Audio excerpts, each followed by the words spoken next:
welcome back to my channel for another video. Today I'm going to be talking with you guys about how we have been scheduling the Good and the Beautiful language arts or English curriculum for high school. So the Good and the Beautiful, I have high school 1, and that is the course that my daughter is taking this year for her freshman year of high school in our homeschool. And so today I'm going to share with you guys how we've been scheduling it out, because it is different than the Good and the Beautiful in the younger years. And so a lot of you had questions on this. Plus, I want to contribute to the resources available for homeschoolers who are carrying their homeschooling commitments all the way through high school. I want to be a voice there because it's needed. And so I am really striving to make high school videos as much as I can for you guys. So that's what we're going to be talking about today. Even if your child is not in high school yet, this will be a great reference point for the future. So I hope that this video is helpful to you guys. I do want to thank the Good and the Beautiful for partnering with me on today's video so that I can share about our high school English language arts situation, and hopefully just give you guys some advice and tips that we've kind of figured out as we've navigated this new high school season. Okay, so let's talk about the scheduling of the course first. If you are a homeschool mom who has used the Good and the Beautiful language arts in your homeschool in years past, when you get to the high school section, I think a lot of us kind of are like, wait, what? There's no days, like, because we're used to the Good and the Beautiful's language arts having the days numbered, and each day has the assignments listed out for the day. For example, you just open your book to whatever day you're on, could be day 32, you do the work that's there for day 32, and then the next day you're on day 33. So a lot of us get used to that format, and then if you want to stick with the Good and the Beautiful for high school, you arrive here at high school 1 and you get a bunch of units in the mail. They're labeled like this unit. There are 10 of them for the course, and you're kind of like, okay, this is different. That's how I felt. So when you guys were asking me on Instagram, I went over there to say, like, what the Good and the Beautiful videos would you guys want me to make that would be helpful to you, and a lot of requests for high school. So just wanted to throw that out there. But one of the questions about it was, how do I schedule it? So in the beginning of the course, I believe it's in the Unit 1, this is the last one, but it's in the Unit 1 book. It goes over how you can structure it. So if you want your child to do it 4 days a week, there's a list. If you want, like, they need to complete each booklet in X number of days.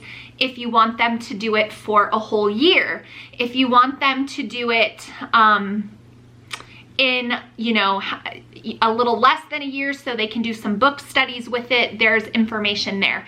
So the Good and the Beautiful does provide options for us to kind of see, like, okay, this schedule might work out. So the difference though is that when your kids open up the course books, there's no starting and stopping point for their day of work. So they kind of have to learn how to gauge how far they should be in their units. And, you know, because if they're only doing one page in here, like a front and a back, they're not going to finish it in the amount of time that they need to. So that's kind of one of the reasons why the Good and the Beautiful has it formatted that way. Is number one, high schoolers usually need flexibility. That is a busy time in a kid's life, and so the fact that you can completely customize it basically to your child's needs. For example, if they have a really busy day with other subjects that they're doing, they could just do a tiny little section, and then on the following day or 2 days later or whatever, they can work on this for more like an hour. And so it's really, really flexible, which makes it super great. It also can be used 5 days or 4 days, and I don't know many other high school curriculums that can be easily operated in a 4-day format. Of course, you can take any curriculum and make it a 4-day format if you want, but it's kind of hard unless you want to take information out or take out lessons to condense a curriculum that is built for a 5-day, 180 school day or 180 school year, to condense it down. It's hard to do. It's really hard to do. And there's not many high school curriculums, if any. There might be 1 or 2 others that can be formatted to 4 days a week. So the flexibility in that is really great, because we have definitely seen after using the course now that some days my daughter works on her unit longer, and then other days it's a little bit shorter, and it kind of depends on some of her other subjects that she has. If she's going to be taking like a math test, then on that day she usually will do a smaller section so she has time to review before she takes the test. And so it's really great that The Good and the Beautiful has formatted it this way for the flexibility, but also to teach your child how to manage time. Time management skills are so important for life. They are so important for continuing education on beyond high school.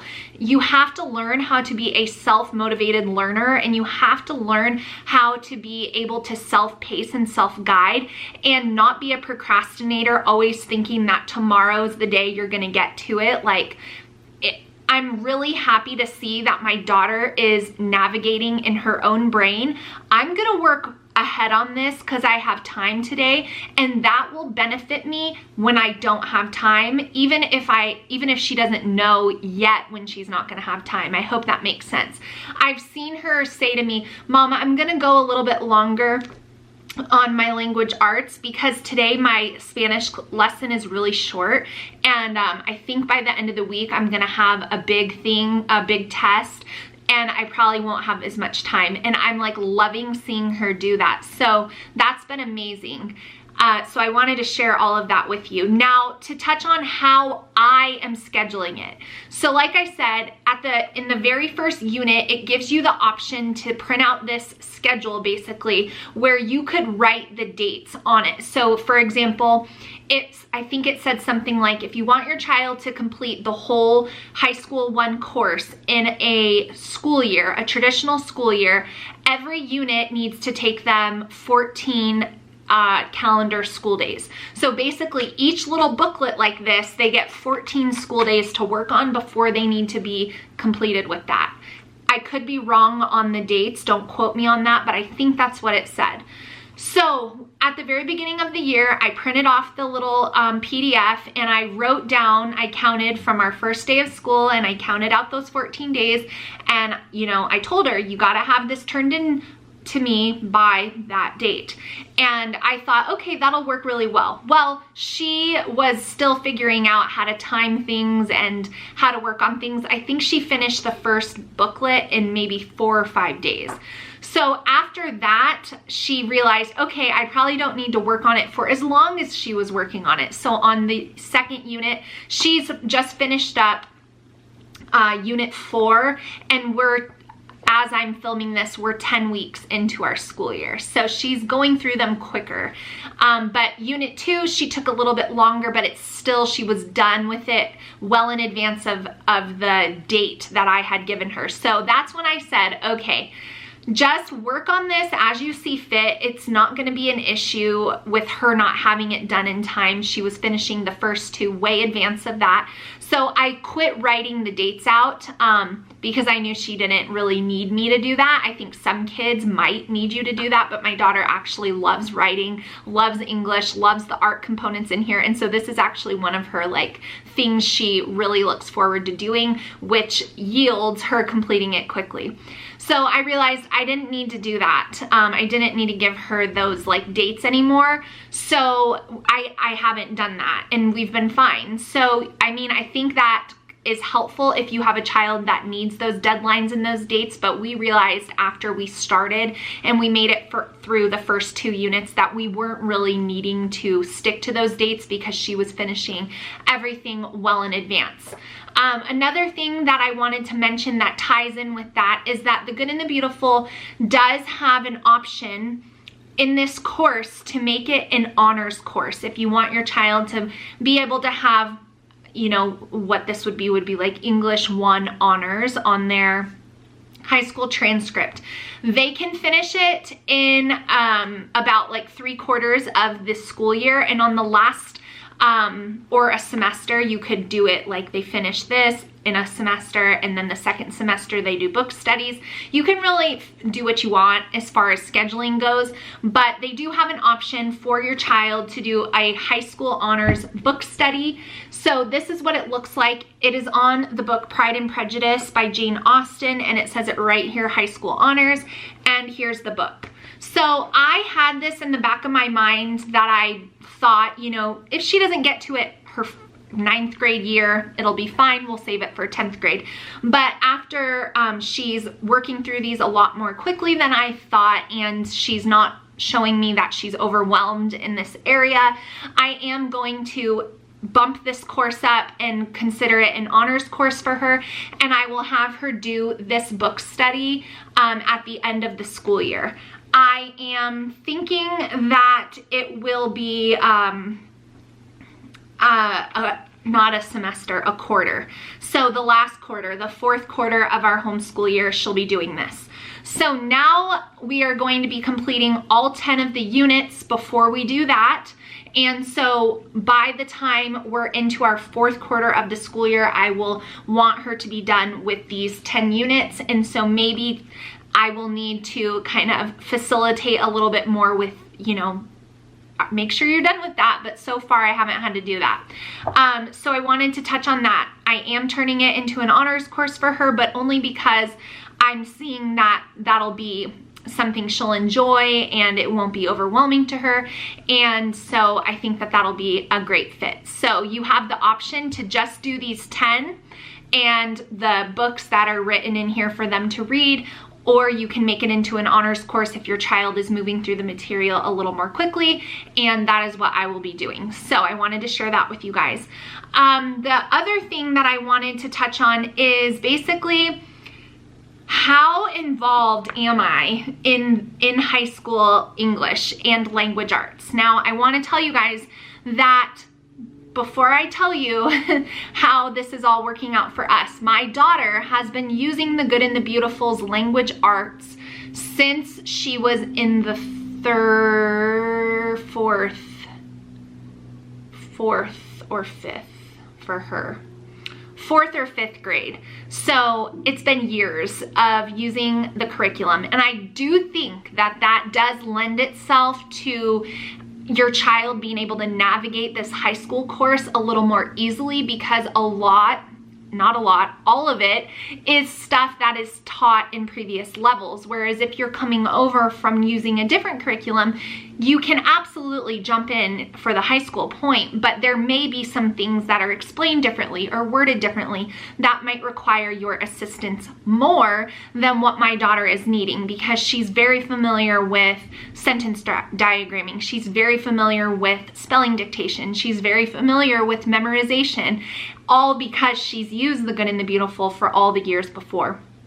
So with that being said, I really do not have to facilitate this course at all for her. She is 14, almost 15, and it is completely self-guided, and she's able to work through it. There have been a few points where she's needed to ask me a question, but she's doing amazing on it without me even really doing much of anything, which in the high school years is hard to let go of that with, you know, with your kids, but it's also so rewarding because that's what you've been working toward and teaching them all along, is to be able to learn and be able to read instructions and understand things and be able to produce great pieces of writing and journaling, and all of that is evident to me, and so I'm really happy with that.